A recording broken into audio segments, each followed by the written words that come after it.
ৰাজ্যত অব্যাহত আছে গৰুৰ চোৰাং বেহা। ঈদৰ প্ৰাক মুহূৰ্তত সক্ৰিয় হৈ পৰিছে গৰুৰ চোৰাং সৰবৰাহ চক্ৰ। গৰুৰ চোৰাং বেহাৰ বিৰুদ্ধে বৰপেটাত আৰক্ষীৰ অভিযান। বৰপেটাৰ চেঙাত আৰক্ষীয়ে অভিযান চলাই কৰে জব্দ।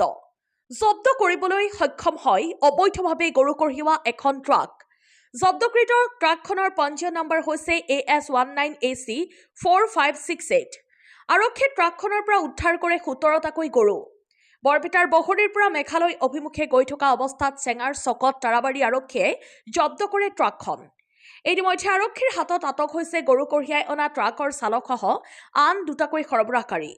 ধৃত চালকজন যোগীঘোপাৰ বাসিন্দা মহিবুল ইছলাম বুলি চিনাক্ত হোৱাৰ বিপৰীতে আন দুই সৰবৰাহকাৰীৰ বয়স 18 বছৰৰ অনূৰ্ধ্ব বুলি জানিব পৰা গৈছে। সম্প্ৰতি বহৰীৰ তাৰাবাৰী আৰক্ষী থানাত আৰক্ষীয়ে ট্ৰাক চালকজনক জেৰা অব্যাহত ৰাখিছে। প্ৰাপ্ত তথ্য অনুসৰি জনৈক আমিনুলৰ নেতৃত্বত বৰপেটাৰ বহৰীত অবাধে চলিছে গৰুৰ এই চোৰাং বেহা। গো সৰবৰাহৰ ক্ষেত্ৰত ৰাজ্যত কঠোৰ আইন প্ৰৱৰ্তনৰ পিছতো এতিয়া এছাম ধুৰন্ধৰ ব্যৱসায়ীয়ে এনেদৰে অবাধে চলাই গৈছে গৰুৰ চোৰাং বেহা। এতিয়া প্ৰশ্ন হয়, গো সুৰক্ষাৰ আইন প্ৰণয়ন কৰা বিজেপি চৰকাৰৰ দিনত গৰুৰ চোৰাং বেহা চলাই অহা আমিনুলৰ দৰে দাগী অপৰাধীৰ বিৰুদ্ধে কেতিয়া সষ্টম হ'ব চৰকাৰ? নিউজ ডেস্ক ৰিপৰ্ট, পি সংবাদ। 18টা জোৰাবাদ।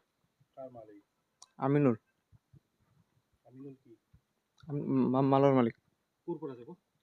এই বহৰী এই মই তো ইমান নাজানো ক'ত বহৰী মোৰে গাড়ী লৈ মই জাগাটো চিনি নাপাওঁ। জোৰাবাদত যাব বহৰী 18টা।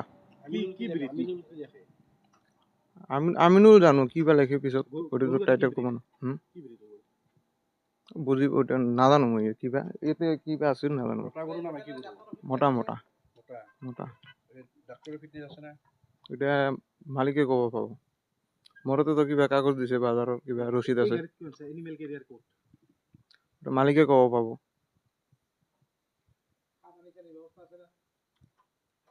নাই নাই মই আহিছো নতুন। মইতো নাজানো।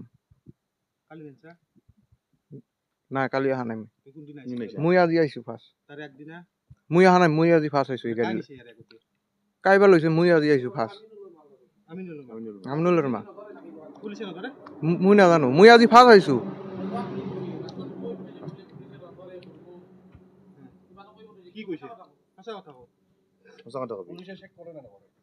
কৈছে কাগজ দেখাবি, পুলিচে ধৰিলে কাগজ দেখাবি।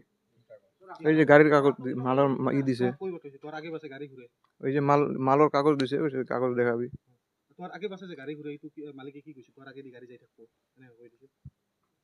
না সেইটো কোৱা নাই, নাই কৈছে পুলিচে ধৰিলে কাগজ দেখাবি এনেকে কৈছে।